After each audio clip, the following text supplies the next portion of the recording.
Hey everyone, and welcome to today's Explainer. I am absolutely thrilled to have you here because we're diving into a topic today that completely flips the script on how we manage workplace health. We are talking about ergonomics, but we're looking at it through a lens that a lot of businesses, managers, and safety officers completely miss until it's way too late. We're going to break down exactly why ergonomics isn't just a workplace issue, but a 24/7 lifestyle reality that directly impacts corporate liability. So let's jump right in. Ever had an employee complain about back pain at work? If you're a business owner, an HR manager, or a chic officer, I can almost guarantee you've faced this, right? Someone comes to you rubbing their lower back, or saying their eyes are burning, or complaining that the warehouse is just too loud and it's hurting their ears. It's an incredibly relatable, everyday problem. An employee complains, you log the incident, and naturally you assume the workplace is to blame. But what if I told you that in a lot of these cases, the problem didn't actually start at work at all? Okay, let's really dive into this. Here is the core disconnect we're dealing with: the complaint at work versus the root cause at home. On one side, you have the complaint that happens on the clock, but the root cause, well, that often starts totally off the clock, quite literally on the employee's couch after a 4-hour Netflix binge. You see, ergonomics isn't magically confined to the hours between 8 and 5. Every single thing you do, everywhere you go, and every piece of furniture you interact with off the clock affects your health. That damage is essentially hitching a ride through the company gates every single morning. To put this into perspective, let's map out 3 everyday culprits. Take back pain, for example. An employee sleeps on a terrible mattress all weekend, or they're slouching like a pretzel on their sofa. Then they come to work, sit at their desk, and suddenly, bam, their back hurts. The work complaint is filed as an ergonomic injury, but the actual home cause was their living room setup. Next up, consider hearing loss. Someone commutes in a blaring, loud taxi every day, or they're constantly blasting music on their headphones. Their hearing slowly gets worse, but they only really notice it when they're trying to communicate on the factory floor, so they claim the work noise did the damage. And finally, vision.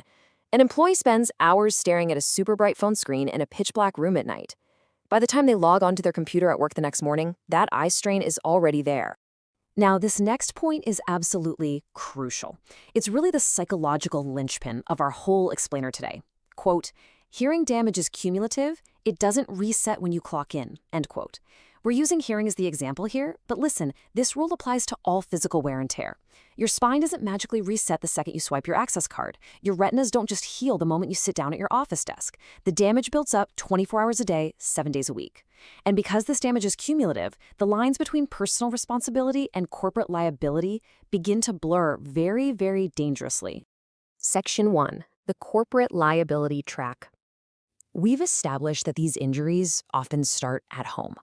So as a business owner or a safety officer, you're probably thinking, great, this isn't my fault, it's not my problem. But here is the major wake-up call. Even if the root cause started at home, companies can still be held legally liable for these ergonomic problems if they manifest or worsen at work. That is, unless the company can prove they did their part to prevent it. Which leads me to ask a slightly uncomfortable question. What is your defense? Imagine an employee claims their work environment damaged their back or their hearing. The very first thing lawyers and the Department of Labor are going to do is put you in the hot seat and demand your risk assessment. If you just shrug and say, well, they have a bad mattress at home, I promise you, you are going to lose that battle. Your ultimate legal and preventative shield here is a hygiene survey.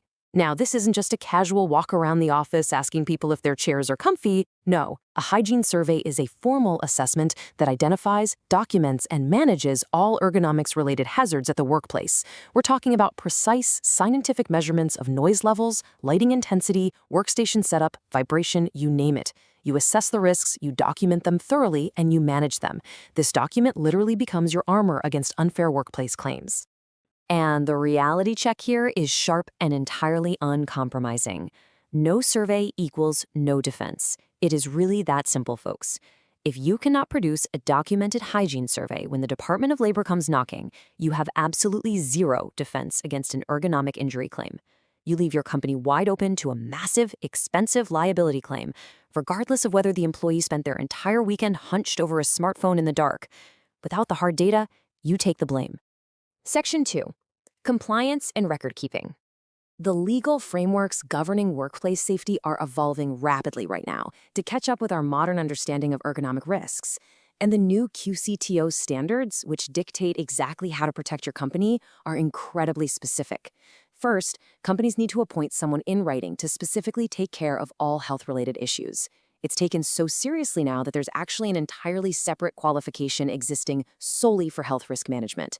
Second, you have to generate a comprehensive report from your hygiene survey that tells you exactly where and how to fix hazards. And third, you must use that report to actively budget for and implement preventative actions before someone actually gets hurt. It's a highly proactive, mandated system. And that brings us to a critical number for compliance: 3. A hygiene survey must be done a minimum of every 3 years to remain compliant.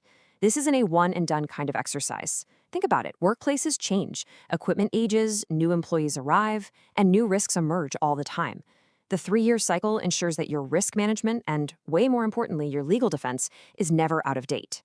Now, it's incredibly common to look at the cost of hiring a technician with specialized equipment to measure your office lighting and noise as just, another annoying business expense, a business cost. But that's completely the wrong perspective. A hygiene survey is vital insurance. It's a calculated investment to protect the financial stability of your company against massive, unforeseen COVID claims. When you reframe it as liability insurance, the cost of compliance suddenly makes perfect sense. Section 3. The later stage reality. Now, what's really interesting here is that ergonomic disorders don't happen overnight. They are slow, creeping issues. Because of that, they often only truly manifest at a much later stage. Let's map out how this multi-year legal nightmare actually unfolds in real life. Say, in year 1, an employee develops bad ergonomic habits, maybe working from home, slouching, using terrible lighting. Fast forward to year 3. That employee leaves your company for another job. You think the relationship is over, right? But then year 5 hits. 2 years after they left, that ex-employee suddenly files a cow ID claim, alleging that their chronic back pain or hearing loss was caused by the time they spent working for you.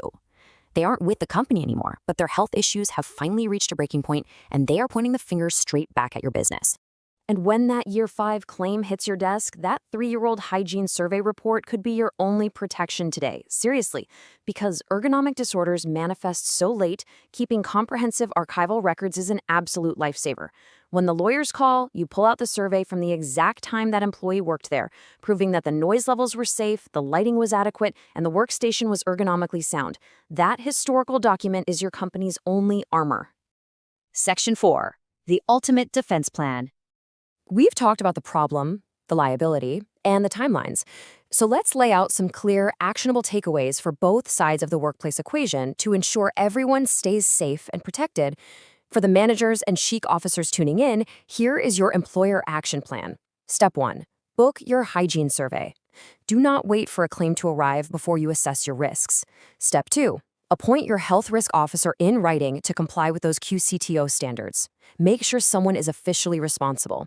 And step 3, keep those survey records safely stored in your digital folders or filing cabinets. Secure your legal standing today, way before anyone actually gets hurt. And for the everyday employees watching, your action plan is equally important. Remember, ergonomics starts at home. You are ultimately responsible for your own physical wellness off the clock. Take a hard look at your bed, the chair you sit in to watch TV, and the volume on your headphones. You've got to protect yourself 24/7, not just from 8 to 5. Don't let your off-the-clock habits destroy your on-the-clock health. Ergonomics is life, seamlessly blending from your bedroom to your boardroom. As we wrap up this explainer today, I want to leave you with a question to really think about. What ergonomic issue have you seen start at home? Think about your own habits or the habits of your team. Share your thoughts. Use this information to survey, manage, and record your risks. And whatever you do, don't wait for a claim to take action.